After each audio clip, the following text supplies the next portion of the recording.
नमस्कार मित्रांनो, आमच्या ठाण्यामध्ये मराठी माणसांना न्याय देण्यासाठी तिन्ही सेना म्हणजे शिवसेना उद्धव बाळासाहेब ठाकरे गट, शिवसेना ओरिजिनल आणि महाराष्ट्र नवनिर्माण सेना तिन्ही सेना रस्त्यावर उतरल्या. बघून खूप आनंद झाला. याचं कारण म्हणजे ठाण्यातल्या लोकांना असं वाटतं की शहर भलत्याच कोणाच्या तरी लोकांच्या हातात आहे. ठाण्यातल्या लोकांना जे इथे मूळ निवासी आहेत, मूळ निवासी मी यासाठी म्हटलं कारण ठाण्याची लोकसंख्या उणीपुरी 1 लाख 2 लाख असावी, त्या 1-2 लाखाची 30 लाख आता झाले. आणि मी त्यामुळे बाहेरनं कोण आले आहेत, महाराष्ट्रातनं कोण आले आहेत, परप्रांतातनं कोण आले त्याच्या सगळ्यात जात नाही.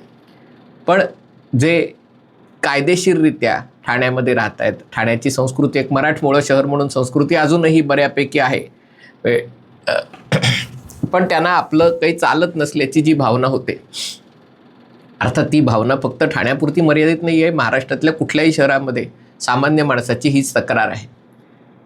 गोष्ट अशी झाली की एका वृद्ध ठाणेकरांनी, कारण ठाण्यावर प्रेम असलेला माणूसच अशा प्रकारची गोष्ट करू शकतो. एक टॅक्सीवाला, ओला उबर जो कोणतरी होता, परप्रांतीय होता, तो पाणी पिऊन रस्त्यावर थुंकत होता. म्हणजे ही एक स्टाईल झाली आजकाल, रस्त्यावर थुंकणं, रेल्वे ट्रॅकमध्ये थुंकणं आणि पाणी पिऊन चूळ भरणं. त्याच्यासाठी रस्त्यासारखी चांगली जागा नाही आणि त्यामुळे तो चूळ भरत होता पाण्यात. तेव्हा त्या ज्येष्ठ नागरिकांनी त्या टॅक्सी चालकाला सांगितलं की रस्त्यावर घाण करू नको. त्याचा राग येऊन त्यांनी त्या वृद्ध नागरिकास बेदम मारहाण केली. त्याच्या पायाला दुखापत झाली, फ्रॅक्चर आहे की नाही माहिती नाही, पण या घटनेचा व्हिडिओ चित्रित झाला, व्हिडिओ व्हायरल झाला की एका ठाण्यामध्ये ज्युपिटर हॉस्पिटलच्या, म्हणजे तसं एकनाथ शिंदेंच्या घरापासून जेमतेम 5-10 मिनिटाच्या अंतरावर, जितेंद्र आव्हाडांच्या घरापासून 5-10 मिनिटाच्या अंतरावर, म्हणजे सगळे मोठे नेते आहेत त्यांच्या घरापासून 5-10 मिनिटाच्या अंतरावर हा प्रकार झाला. आणि त्यामुळे मग न्याय देण्यासाठी, मराठी माणसाला न्याय देण्यासाठी दोन्ही शिवसेना कामाला लागल्या की कोण पहिले पकडतंय. आणि मग त्याच्यातनं तो शोधण्यात आला, कोण टॅक्सी चालक आहे तो, त्याला पकडण्यात आलं, त्याला शिवसेना स्टाईलनी समजावण्यात आलं, म्हणजे मारहाण करण्यात आली, कानफटाप मारण्यात आल्या आणि मग त्याला पोलिसांकडे सुपूर्त करण्यात आलं.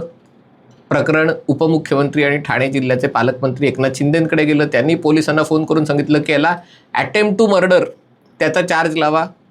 पोलिसांना वृद्ध माणसाला मारहाण केली, धक्कलं, म्हणजे हे खुनाचाच प्रयत्न झाला ना.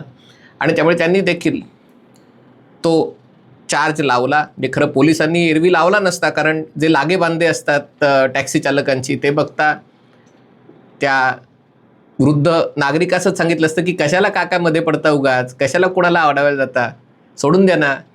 तर ते खुनाचा प्रयत्न असा कलम लागला. मग मनसे सक्रिय झाली. मग मनसे स्टाईल न्याय द्यायचा प्रयत्न. मग जे टॅक्सीवाले रस्त्यात काहीतरी लेन क्रॉस करत काय म्हणजे नियमबाह्य गाडी चालवत होते, त्यांना नागरी शिस्त शिकवण्याचा प्रयत्न मनसेने केला. आणि त्यामुळे ठाण्यातले नागरिक अतिशय धन्य झाले. त्यांना असं वाटलं, वा आता आपले सगळे प्रश्न सुटले, कारण हेच तर प्रश्न होते, बाकी काही प्रश्नच नाहीत ठाण्यात.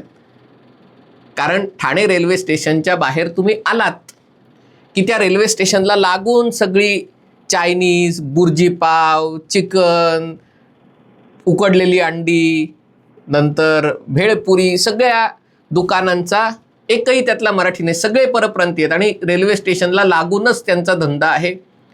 आणि तिकडे कुठलं पाणी वापरतात, कुठली वीज वापरतात, कुठली स्वच्छता राखतात कोणालाही माहिती नाही. पण जे एस-टी स्टँड, ज्या ठाण्याचा जो एस-टी स्टँड आहे त्याचा रस्ता चंद्राच्या रस्त्यासारखा खडबडीत आहे.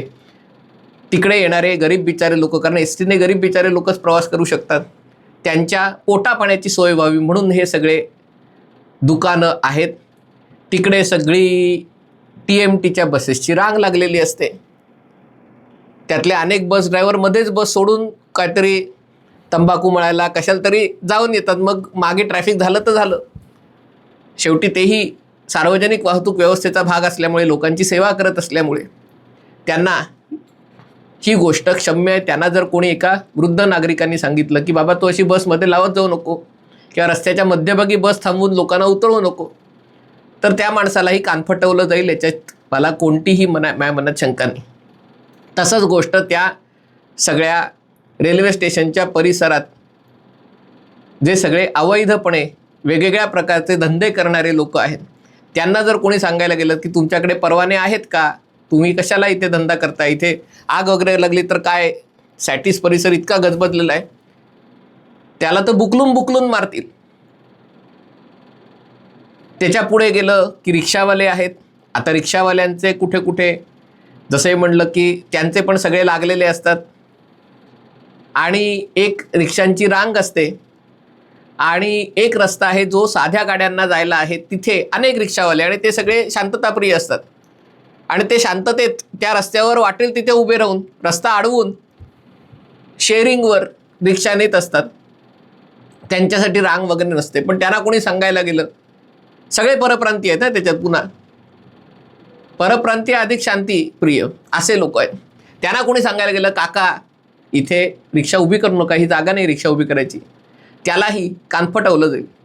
त्याच्यानंतर थोडंसं बाहेर आलं की हे जे सगळं स्टेशन रोड आहे तिथे तर रस्ता कुठला आणि फुटपाथ कुठला हेच कळत नाही, कारण फुटपाथ सगळा अडवलेला आहे आणि रस्त्यातलं माणसं चालायची का रिक्षा पार्क करायच्या का वरतून तो सॅटिसचा ब्रिज आहे, तिथेही तीच परिस्थिती. अख्खा रस्ता शांतताप्रिय लोकांच्या दुकानांनी हळूहळू एक एक एक एक एक एक करत सगळे तिथे झालेलं आहे.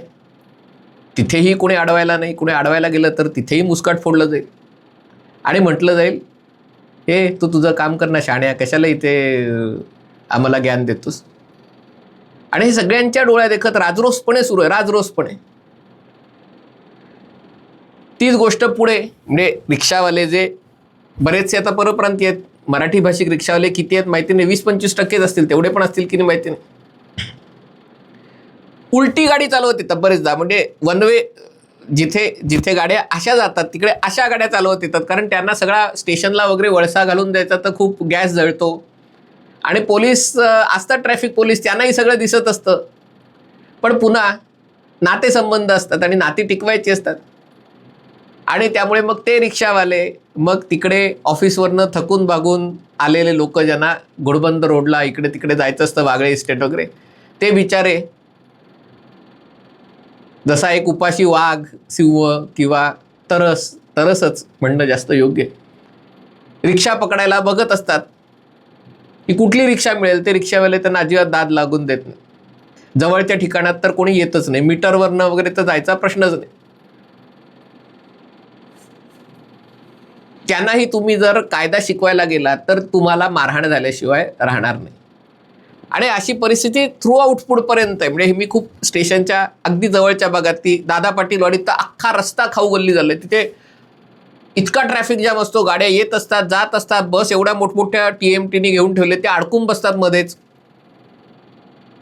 तिथेही सगळे जे खाऊ गल्लीतले दुकानदार आहेत, बरेचसे दुकानदार परप्रांतीय. म्हणून म्हणलं ना, परप्रांतीयाला माज उतरवायला एवढ्या सगळ्या जागा असताना, एवढी सगळी ठिकाणं असताना, न्याय द्यायला फक्त जेव्हा व्हिडिओ व्हायरल होतो तेव्हाच तिन्ही शिवसेना, म्हणजे 2 शिवसेना अधिक 1 मनसे यांना जाग येते. म्हणजे जर ठाणेकरांना जर थोडंसं चांगलं आयुष्य असतात तर मग ते म्हटलं जाईल अरे सत्ता भाजपाचीच आहे ना, फडणवीसच मुख्यमंत्री आहेत ना, शिंदेच नगरविकास मंत्री आहेत ना, महापालिका पण शिवसेनेकडेच, युतीकडेच आहे ना, तुम्ही त्यांना सांगा ना, हे करता येत नाही का.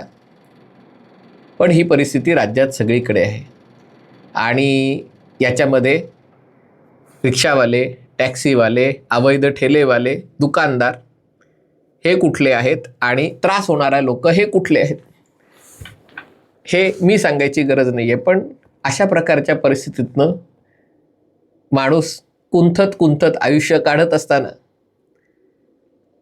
घरापासनं स्टेशनपर्यंत, स्टेशनपासनं गाडी पकडून मुंबईला जाऊन आणि पुन्हा घरी येताना तारेवरची कसरत करत असताना, जसं त्या बिरबलाच्या खिचडीमध्ये त्या पाण्यात कुडकुडत असलेल्या माणसाला लांब असलेल्या शेकोटीनी किंवा मशालीनी ऊब मिळाली आणि तो उभा राहू शकला, तसं जेव्हा अशा प्रकारचे अनंत अत्याचार रोज सहन कष्ट, आणि थुंकण्याची गोष्ट आहे तर मराठी माणसं सगळ्यात पुढे. पाणी पिऊन रस्त्यावर थुंकणं, ह्याच्यात परप्रांतीय मावा गुटखा थुंकत असतील, हे पाणी पिऊन थुंकणं हा आपला जन्मसिद्ध हक्क आहे. आणि त्यामुळे तो जर विषय असेल शहर घाण करण्याचा तर कोण कोणाला बोलणार. आणि त्यामुळे सामान्य माणूस या सगळ्यातनं वाट काढत ऑफिसला जात असताना किंवा घरी जात असताना त्याला अचानक मराठी माणसासाठी 3-3 राजकीय पक्ष एकत्र आल्याचं पाहून आणि त्यांना थेट मारहाण करणाऱ्याला अटेम्प्ट टू मर्डर लावण्याचं कडक कायद्याची अंमलबजावणी बघितल्यावर त्यांनाही हायसं वाटतं. आता आणखीन जी काही छोटीशी जागा उरलेली आहे तिथे आणखीन 10-20 फेरीवाले, दुकानदार, ठेलेवाले, रिक्षावाले उभे राहिले तरी त्यांना धीर येईल की कधीतरी आपल्याला न्याय मिळेल, कधीतरी आपल्याला कोणतरी परप्रांतीय रिक्षावाला, टॅक्सीवाला, ठेलेवाला, दुकानवाला बोलला तर त्याला न्याय द्यायला राजकीय पक्ष धावून येतील, हा विश्वास त्याच्या मनात जागा होईल. अर्थात हे सगळं स्वप्नरंजन आहे. ही एक दिवसाची बातमी झाली. उद्यापासनं तीच दादागिरी पुन्हा सुरू होईल आणि मराठी माणसं आणि अमराठी माणसं ही जी चाकरमानी मध्यमवर्गीय ती याच अडचणीतून वाट काढत पुढे जाणार आहेत. हा व्हिडिओ आपल्याला आवडला असेल तर कृपया लाईक करा, शेअर करा आणि चॅनल सबस्क्राईब करण्याची विनंती आहे. तुर्तास इथेच थांबतो. पाहत रहा MH48.